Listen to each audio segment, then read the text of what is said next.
What's going on, you guys? It's the beginning of day 3. Got some much needed parts that we're waiting on. Didn't get to make it over during the week, but that's okay. Let's go ahead and get over there and get to it. All right, guys, back in the garage.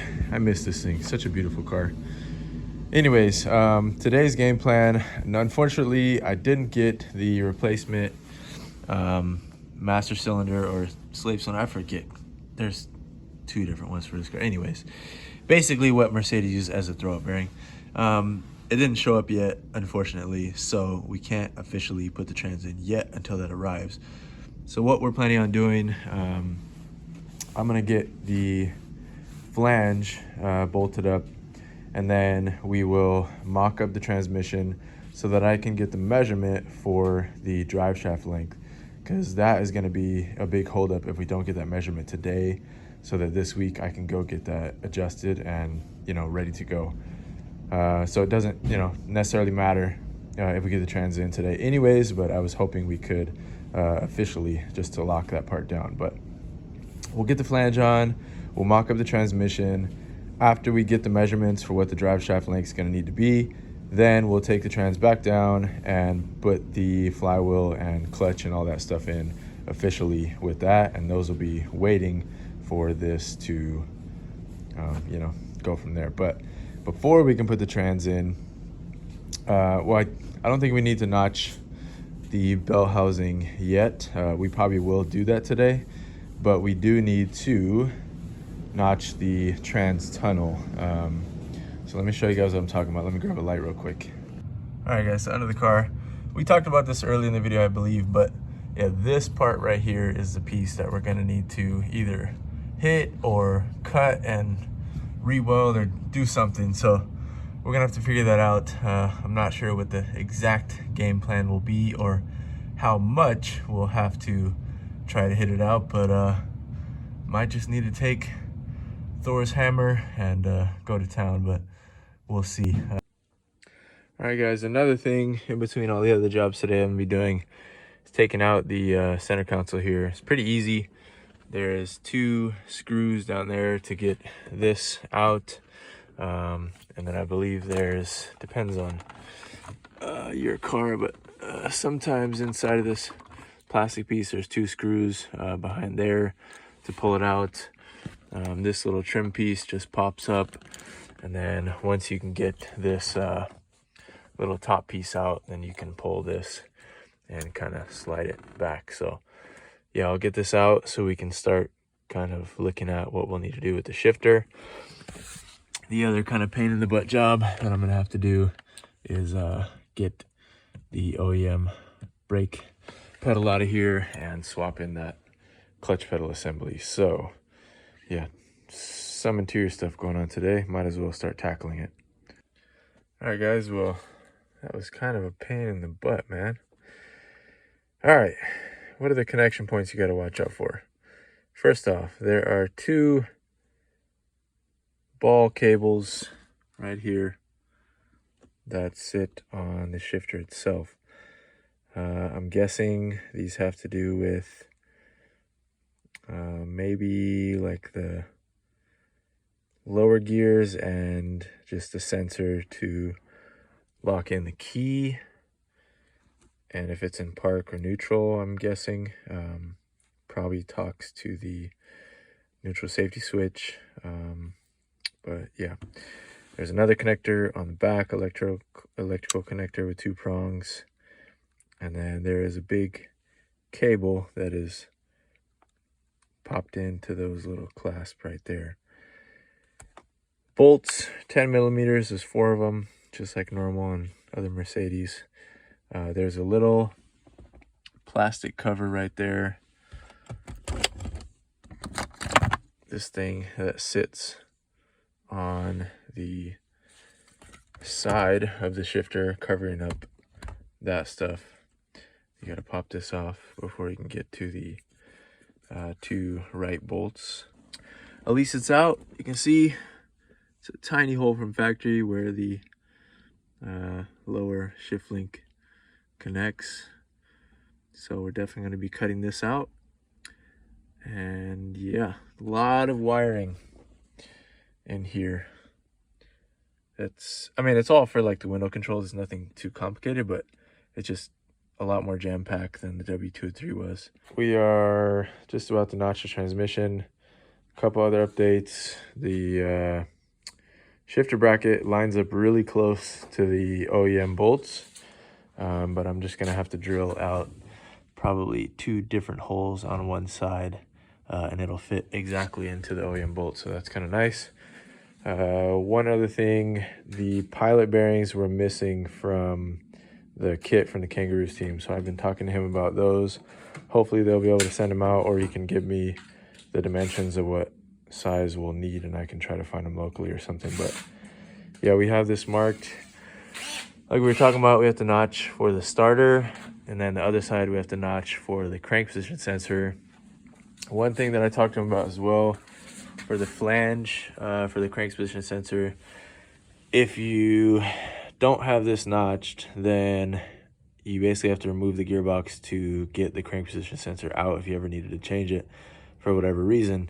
So I asked him about that. He said that they actually used to design this open, but people were complaining, thinking that this, you know, would affect the structural integrity of it. But he said it never was a problem. He just did this to satisfy customers basically. So he said they run a lot of them with that notch already out of it. So that's what we will do, just to make it easier. If the crank position sensor ever failed, might as well, if we're already gonna notch the transmission too. So yep, Mike's ready to start going on this. So I'll probably set up the GoPro so you guys can see us cutting this up as we're going.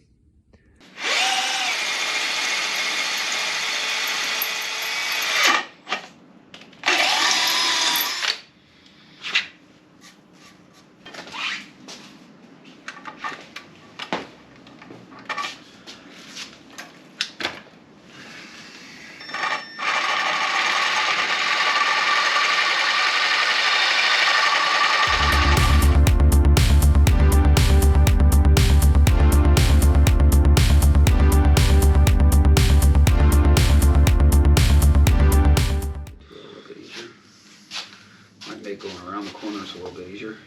Here, hold that up.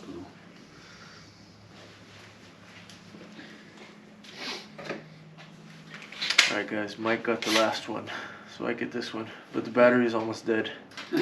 So we'll see how far we can get.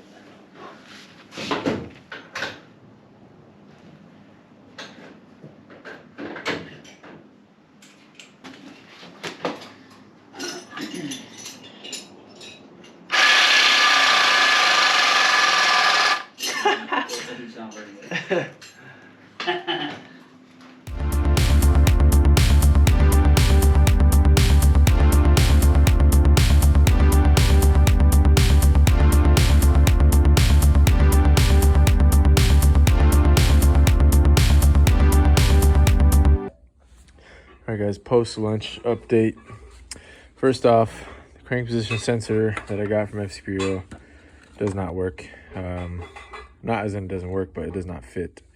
The plug side is just way too tight, and yeah, it's not worth risking possibly damaging the EZL, because those are expensive and hard to come by now. So I reordered a Bosch one. I'm going to send this one back.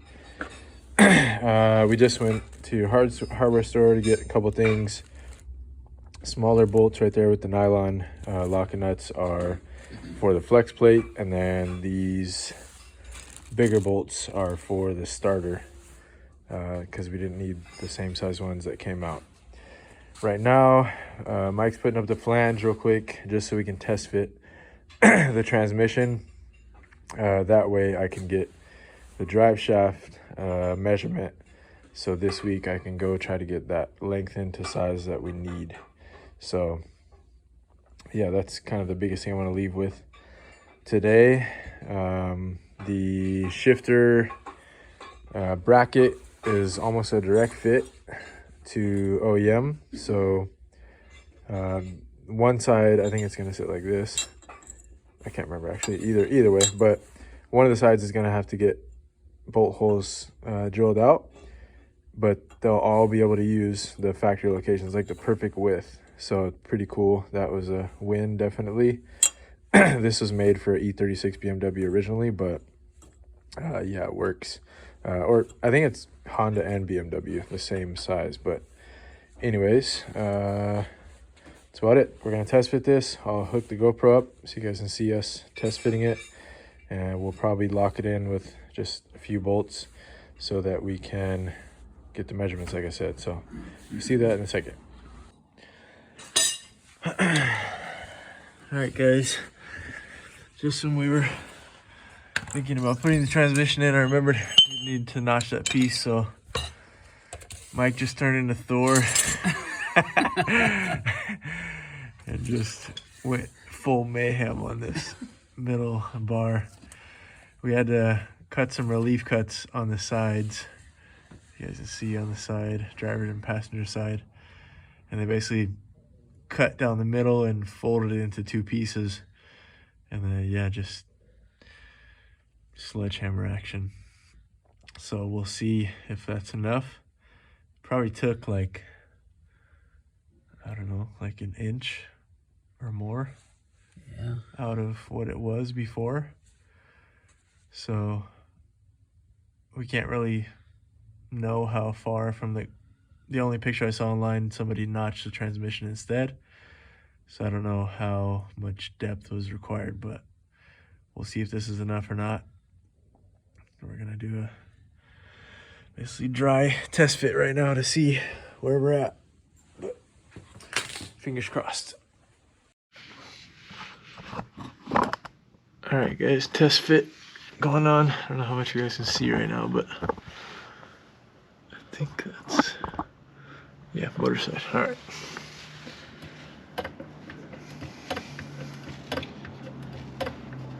Push it, yeah.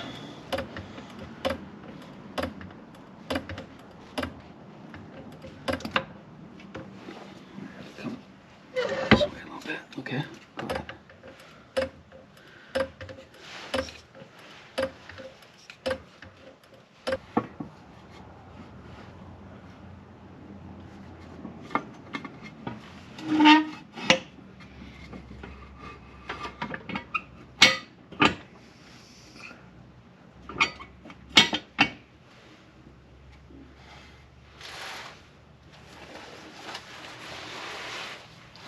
We have to do the front too here, so up right where your hand's at. Yeah. You get the other jack stands? Yeah.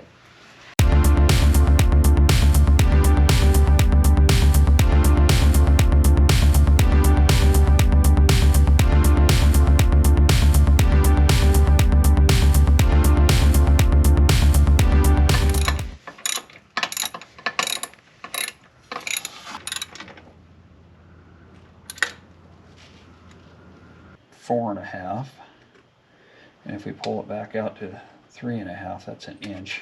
And then you still have, it's still on spline there, but the seal's not great.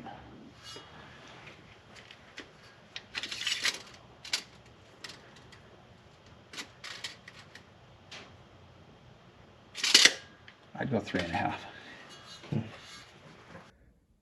All right, guys, well, we got a lot and a little done today. Wiring harness, little switch done. Notched out the bell housing on the trans. The trans is sitting in the car right now, just as a dry fit. We just measured out the drive shaft. It looks like I'll need to lengthen it by 3.5 inches. And it looks, we definitely got enough clearance from notching out the frame where we did, or the tunnel. I think that we're going to be able to make something out of the brackets from the W203 setup, so that'll make things hopefully somewhat simple. I'm waiting to hear back from Kangaroo's team about the pilot bearings. They gave me the dimensions for it, but I'm not finding them. I'm looking online as a common size, so maybe they can send them out depending on how long it would take for them to get here. I had to reorder the crank position sensor, the Bosch one, like I told you guys. We got the hardware. And yeah, besides that, got like a lot of little stuff done today. So tomorrow's Mother's Day. We'll be taking the day off and then next weekend, get back at it, and hopefully I can get the drive shaft made by then. So I'm going to take that with me today, and that way I'll be able to do something with it, hopefully. So anyways, little by little progress, slow, but being patient with it. Just trying to enjoy. This is such a cool project, and it's going to be such a blast once we're done. But we're doing something that I've never seen done before, and I don't really have much reference to go off of. So yeah, it takes patience. So thank you guys for watching. See you guys on what will be day 4, the 3rd weekend. So yeah, see ya.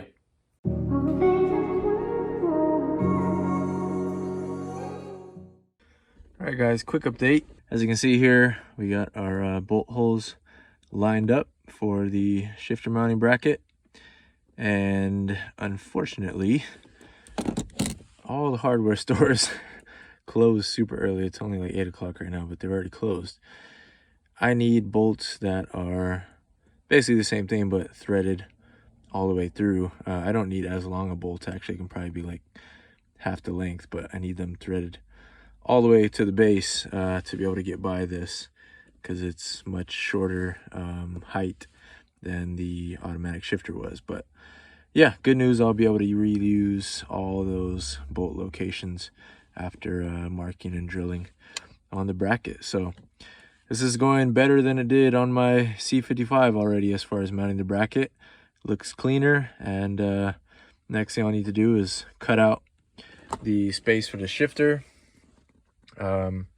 Just holding this up, I can't put it all the way down obviously, but holding up the shifter is going to end up interfering with this little plastic piece anyways, so I was already planning on cutting this out. It's just like an extra structural support for this center console, but yeah, it's not going to be a big deal if I get it out of the way. So we'll need to do that, and then we'll definitely need to notch the wood farther back on there, but I won't know exactly how much until we get everything mounted in.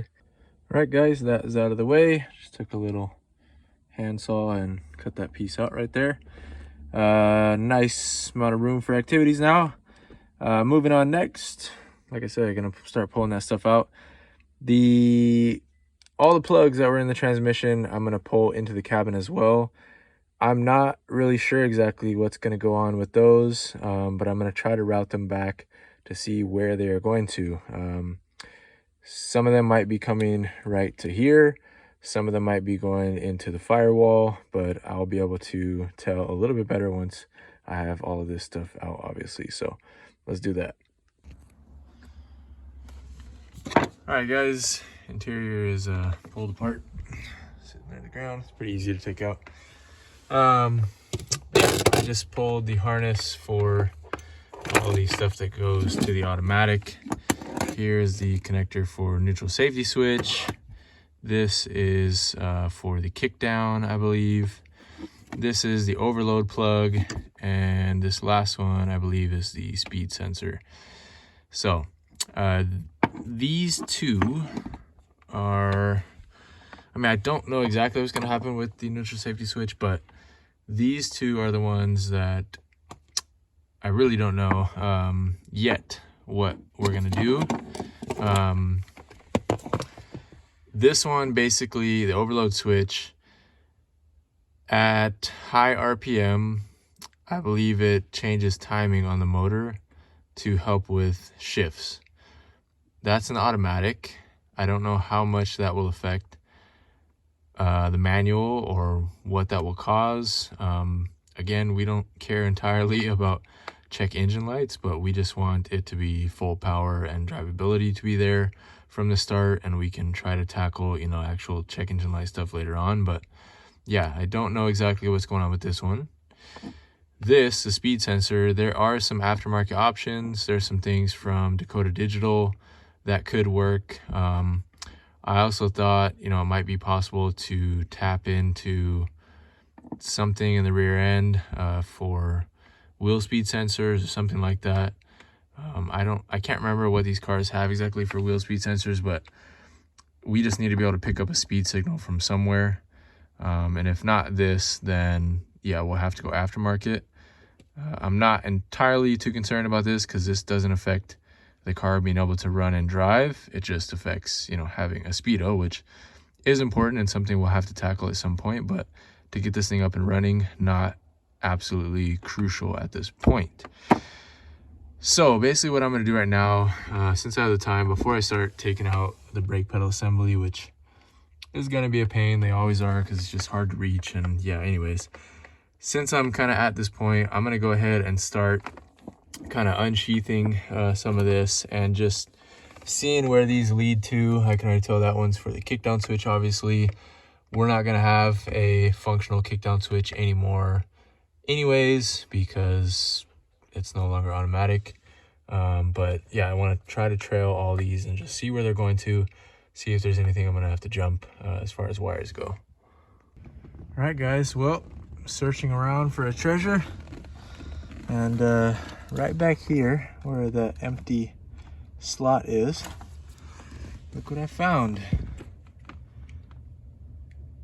Plug where all the transmission stuff connects to, besides one blue wire, which I gotta find. Where is that blue wire going actually? To ground. So look at that. It was worth it. Whoever did the radio didn't do a bad job. It's pretty clean. They did leave a lot of excess wiring for the ignition power, but whatever. That's the factory radio. I would love to put the factory radio back in this actually. I don't mind having the new one, but I mean, I don't know. Whatever, but yeah, that's besides the point. The biggest victory we needed, we got. Well, for now, we found it at least. So I'm gonna get a screwdriver in there, get that one last little blue cable, which is running to the light, the shifter illumination. So yeah, I'll get that ground off of there, and then we will start diving into this whole situation, which the other side of this, you can see routes up to that main harness right there. So I don't know where that main harness, if it loops back to the right or if it goes to the left in the firewall, but having access to this right here is key if I'm gonna try to jump any of the slots or power to this. So very important that we found this, which is cool. All of this is worthwhile. So wasn't too hard to take this apart, by the way, if you haven't. I mean, the W24 is just awesome for taking apart in general. Phillips head, there's no weird torques, or it's just like, dude, keep it simple. Phillips is all you need. Makes things breeze taking things apart. So a couple screws down here, screws here, here. And yeah, that's pretty much all you need. Phillips screwdriver, and you'll see where everything is. So all right guys, I found something cool while I was in here. This will focus. Looks like the build sheet hidden up inside of here. Really cool, man. Don't know if I can get that out of there without damaging it, but yeah, it's not really focusing on it. But yeah, it has the VIN on there and a bunch of numbers and all kinds of stuff. But unplug the main harness for transmission. This is what the plug side looks like, so may have to jump some of those plugs. All right, guys, well, that bit of spelunking was very worth it tonight. I'm gonna call it here. It's about 10:30. I gotta wake up early so I can come back and get to work on this all over again. I'm excited. If we can make some good progress tomorrow, fingers crossed. I dropped off the drive shaft earlier today. Who knows, man? Maybe within the next couple of weeks we can get this done. So I hope. I'm so excited. I know there's so much work to do, but I'm still excited. I'm still having fun, even though it's a ton of work. But yeah, it'll all be worth it in the end. Just got to stick with it and trust in the process. It's hard to do when you're in the middle of a big job like this, but just keep going. It's worth it. It's worth it. It's worth it. Keep telling yourself that. I'm excited. Once I get the shifter in here, I'm going to get the feel, and then a whole nother energy wave will come. So See you guys in the morning.